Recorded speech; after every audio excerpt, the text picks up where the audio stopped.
Welcome to the Philippine Ultiverse podcast, where we showcase the best of Philippine Ultimate. And this is our fourth episode for the 19th of June. Joining me is Emerson Ang and Pinggoy Bautista, and this is me, Diego Zuluaga. Alright, so guys, let's start off with you, Emerson. What's been up with you? I just finished, last week was NUCC. Yeah, NUCC, LaSalle, right? You played for LaSalle? Yep. Okay. Cool. Alright, and joining us is our first ever someone to actually, aside from us, the guest on our show is Pinggoy Bautista. Hey Ping, what's up? Hey man, what's up? What's up, Emerson? Hey, Ping.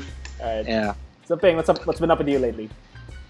Well, we've been doing a couple of stuff for, I was also in the NUCC tournament along with Emerson. Yeah.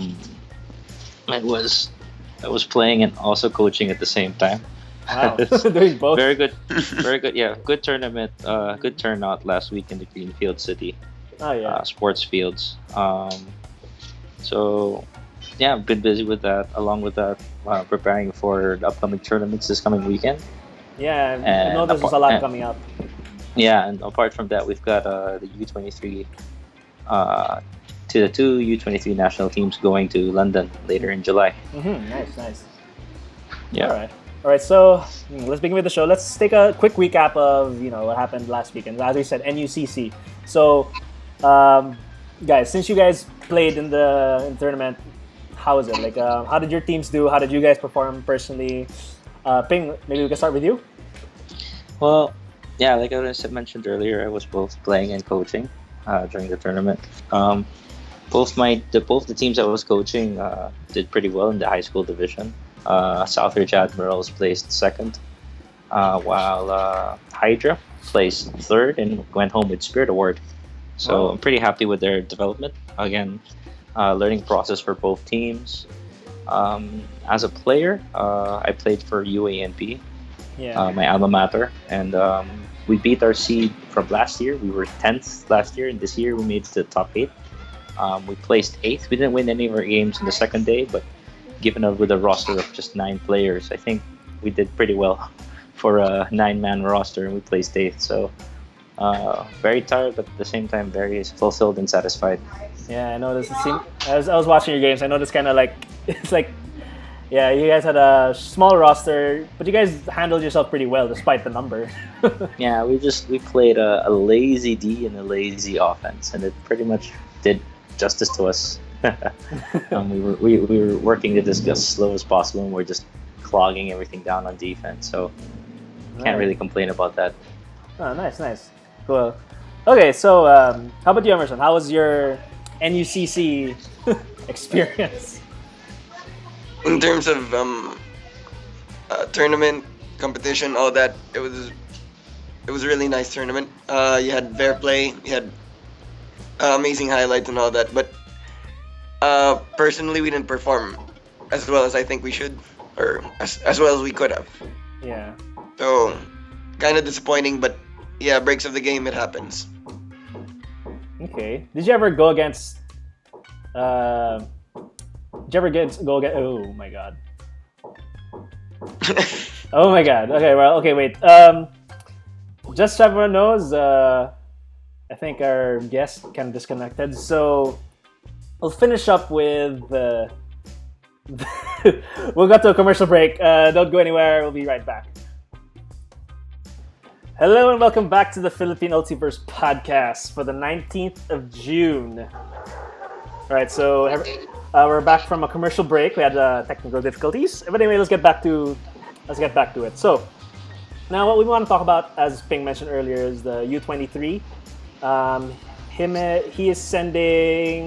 He's coaching 2 teams, correct, Ping? 2 teams to London games, but we just want to ask a bit more about it. So you can give our viewers a little more detail about what the U23 is.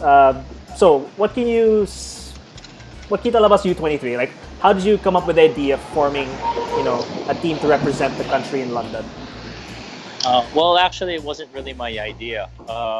As you know, I've started my own company, JMJ Sports Training Services.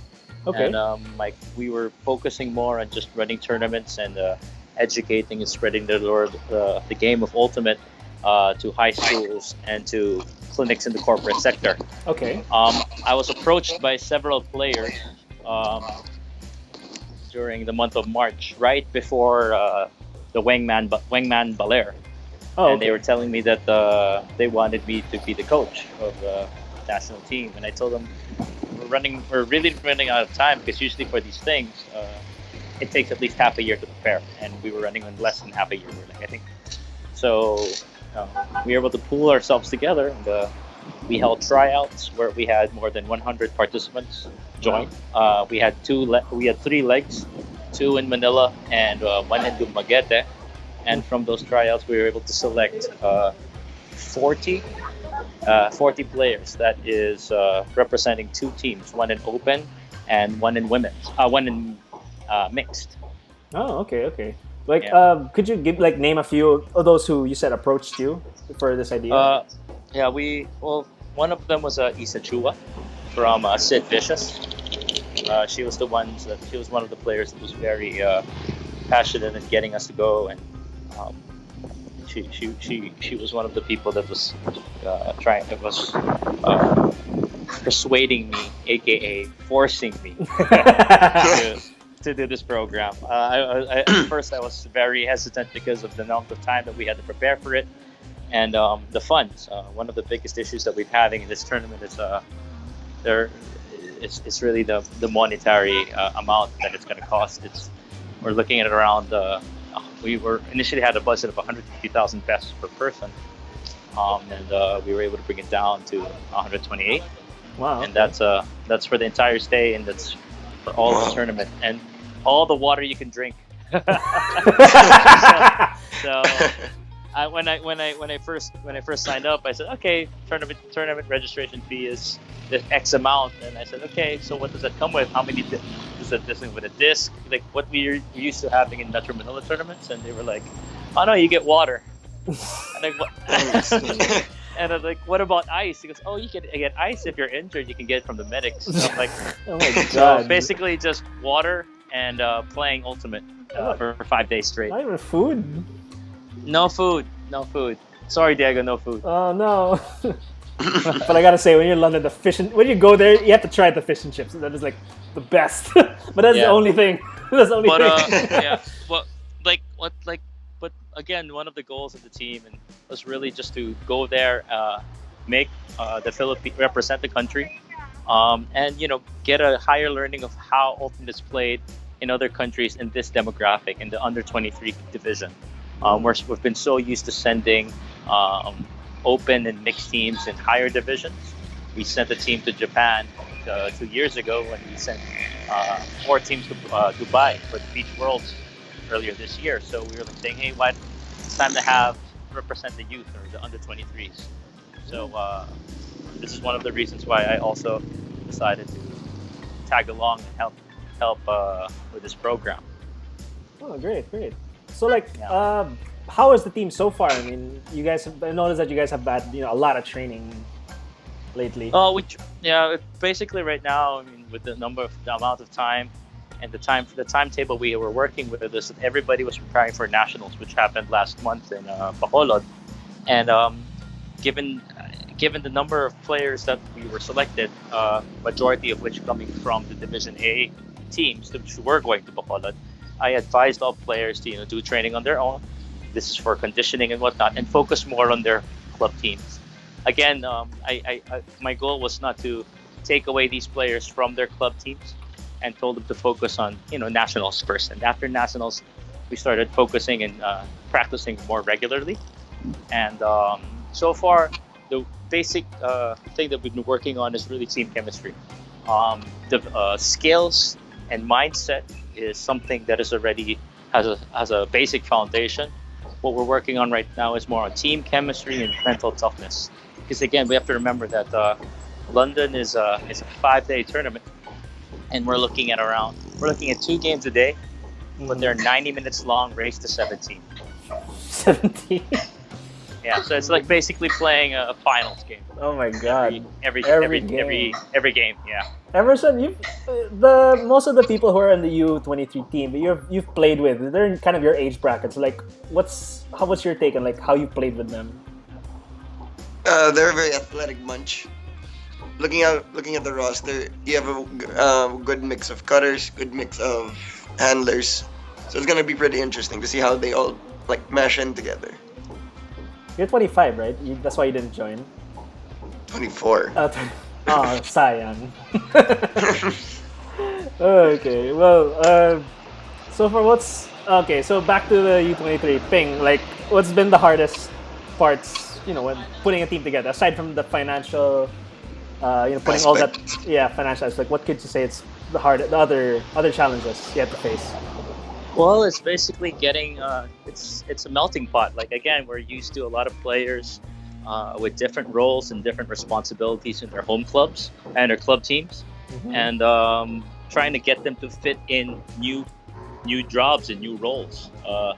It's been very, very difficult. Like, one guy, for example, is just used to being a cutter, but now he's got to be a thrower as well. I mean, it's simple things like that, or basically being able to believe that they can execute the things that they have to do.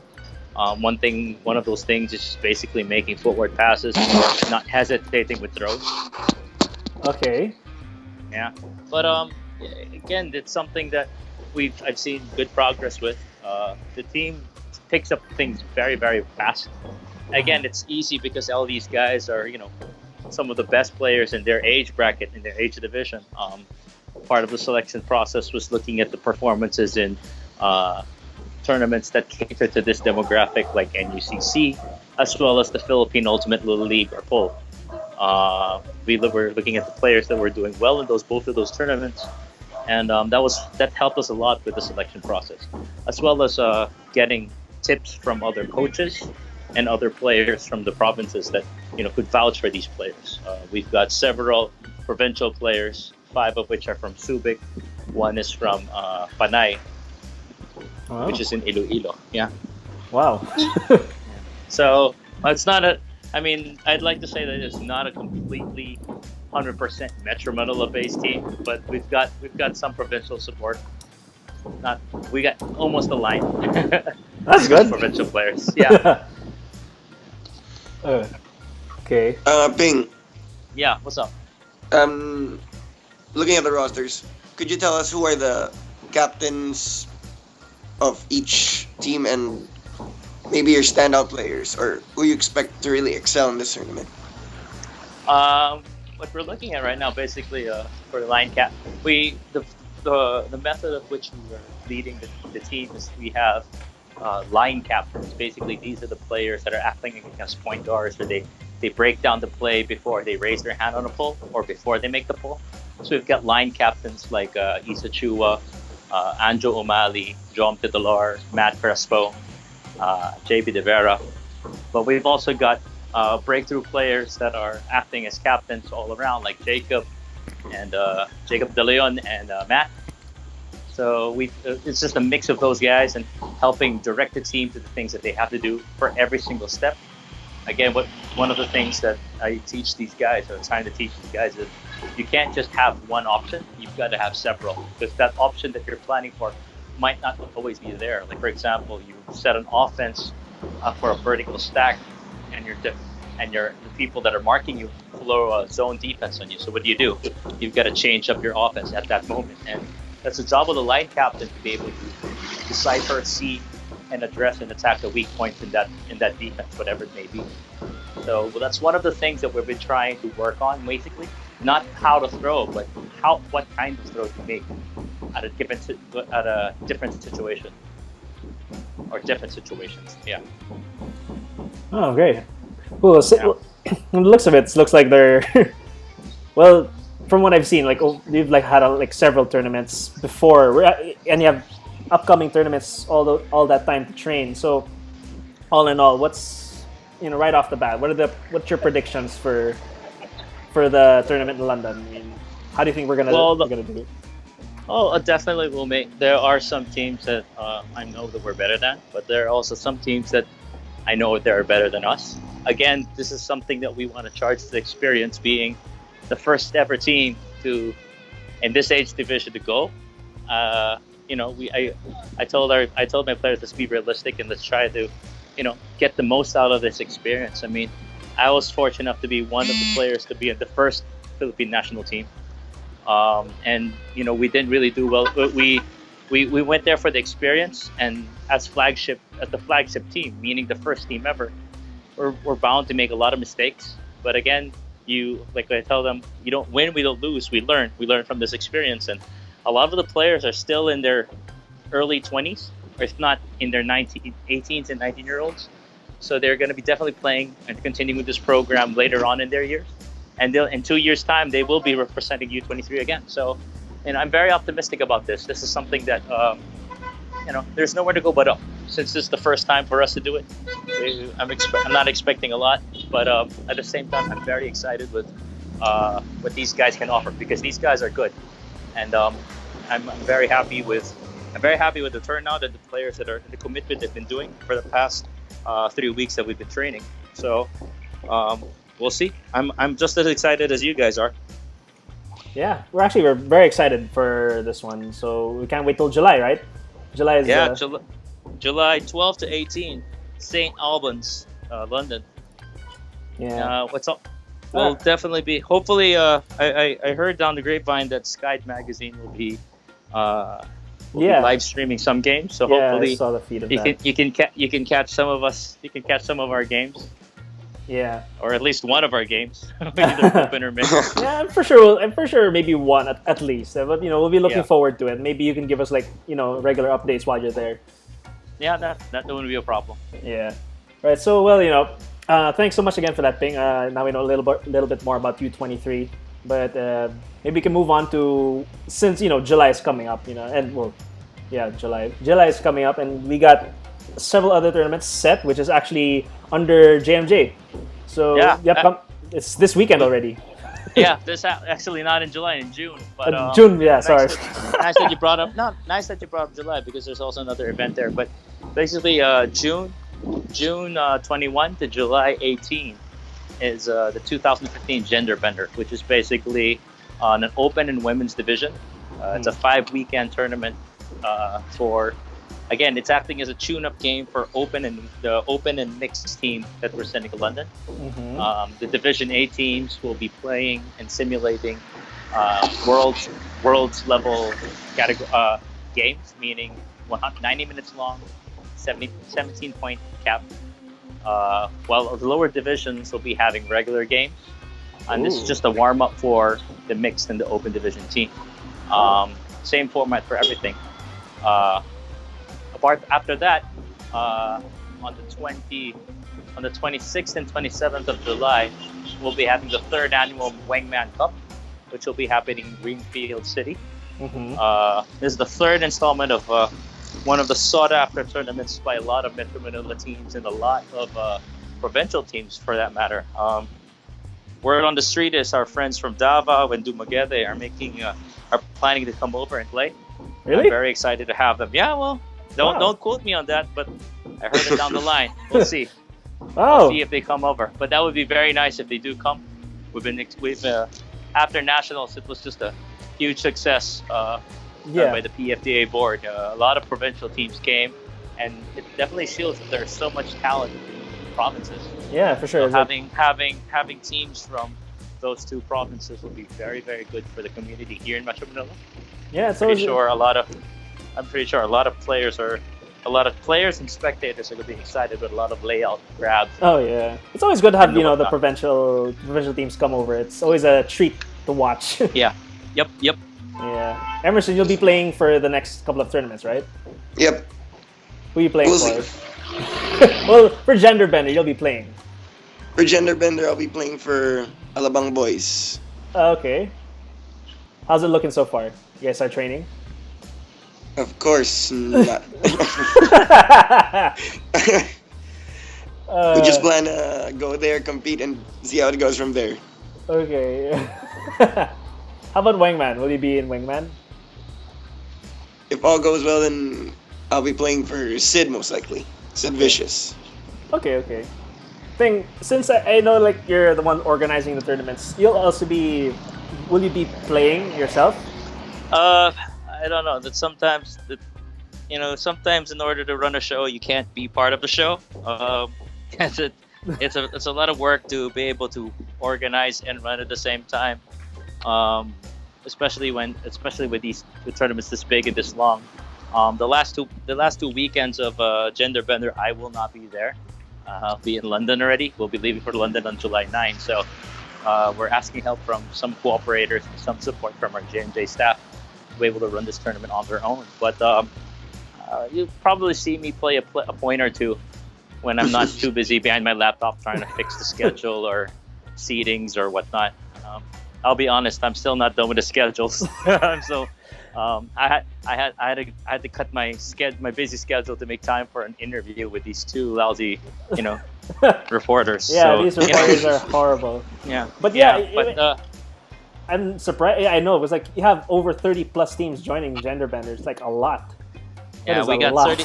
Yeah, we got 36 teams coming in.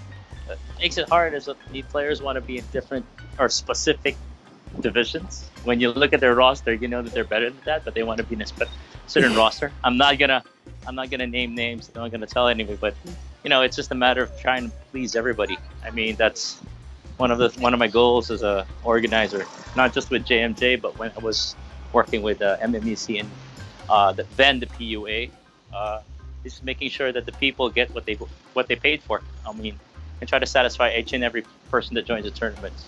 Yeah, because for sure. At the end of the day, that's what their goal is, to make everybody happy, to make people happy. The more people you're happy, then the better. Emerson, you're a player. Are you happy? Of course I am.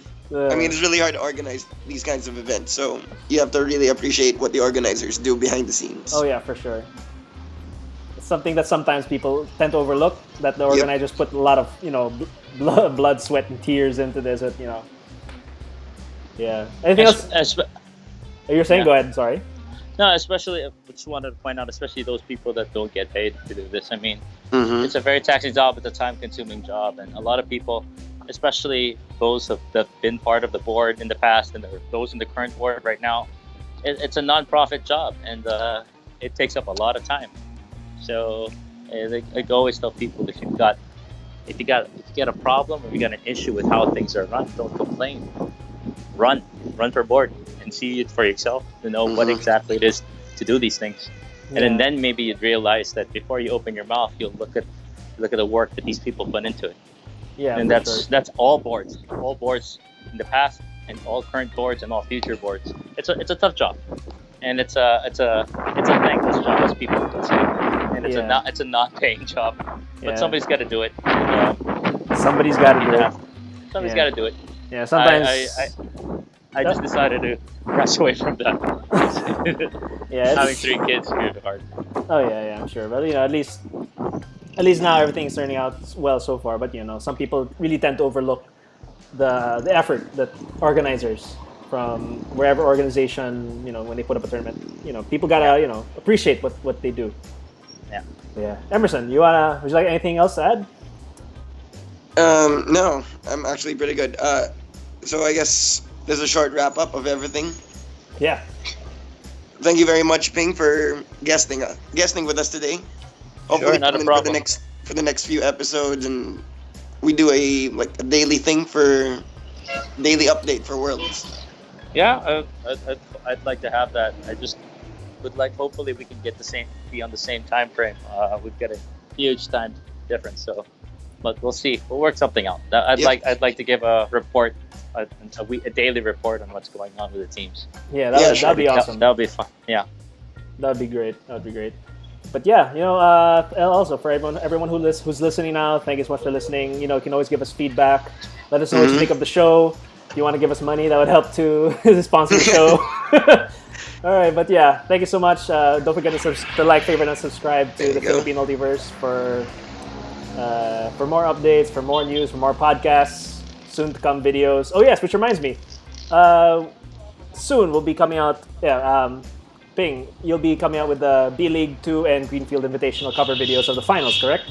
Yeah, the long overdue B-League Leg 2 finals between Sid Vicious and Alpha will be on the JMJ YouTube channel. That will be coming out real soon, as well as the Greenfield Invitational finals Yes. That also will be coming out real soon. Yeah, we'll be posting the links to those videos in the description below, or the links to the GMJ page, so you guys can check it out as well. Yep, that's true. Depends with my director when he's done making it, but we'll see. Yeah, depends on him. All right. So anyway, guys, thanks again. Please like, favorite, and subscribe to all the social networks. And yes, you've been listening to the Philippine Ultiverse podcast. And once again, it's me, Diego Zolwaga, and joining me is Emerson Ang and Pinggoy Bautista. Thanks again, guys. No problem. Okay, we're here. Thanks, man. Okay, we're here again at Philippine Ultiverse, showcasing the best of Philippine Ultimate.